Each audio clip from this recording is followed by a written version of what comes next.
Sai Ram. In the last chapter, we described the greatness of the Guru, and now in this one, we will describe the greatness of Udi. Preliminary. Let us bow before the great saints. Their merciful glances will destroy mountains of sins and do away with the evil streaks in our characters.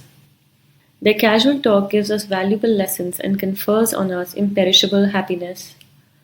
Their minds do not know any difference, such as this is ours and that is yours. Such differentiation never arises in their minds. Our obligation to them will never be repaid by us in this birth as well as in many future births to come. Udi. It is well known that Baba asked for or received dakshina from devotees who visited him. And out of the amount thus collected, he spent a lot on charity and purchased fuel with the remaining amount. He fed this fuel into the dhuni, which he always kept burning. The ash from this fire was called Udi and was freely distributed to the devotees at the time of their departure from Shirdi.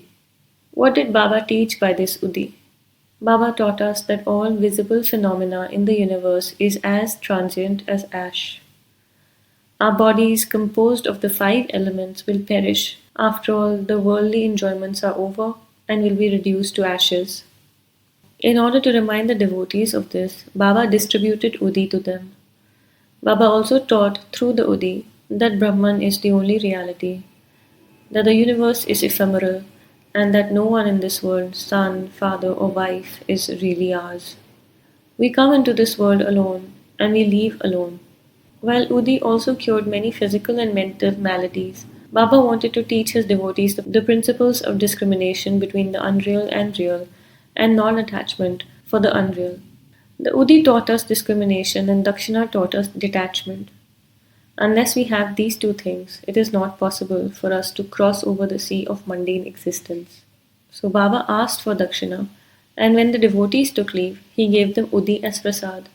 He besmeared some of it on their foreheads and placed his boon-conferring hand on their heads. When Baba was in a cheerful mood, he used to sing merrily.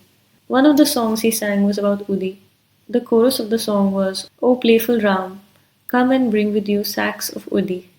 Baba used to sing this song in a very clear and sweet tone. Udi also had its material significance. It conferred health, prosperity, freedom from anxiety, and many other worldly gains. Thus, Udi helped us to gain both our ends, material as well as spiritual. Om Sai Ram. I would take what has been interpreted above with a grain of salt because I feel Baba would not want us to treat our son, father, wife, family, daughter as if they are not really ours, that no one in the world is ours.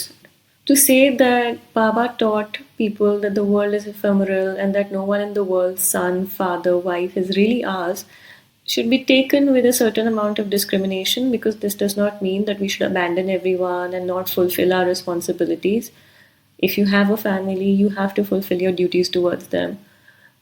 You cannot be in a family setup and then act holier than thou and pretend that you have taken the path of a vairagi and a sannyasi while still needing them to do all their duties. When you have entered the family world, you have to fulfill your duties, whatever role you have taken. You cannot go to an office and then collect a paycheck and delegate all your work to other people because you are above it or because you are spiritual. That is not what this implies. The Udi taught us discrimination and Dakshina taught us detachment, but our karma has to be pure and genuine and wholehearted. Beyond that, we should not use this as an excuse to be lazy or complacent or negligent. So I feel that clarification is required because a lot of so-called spiritual people use all sorts of excuses to get out of their duties, especially duties that are not pleasurable. We will continue with the rest of the chapter in the next video. Om Sai Ram.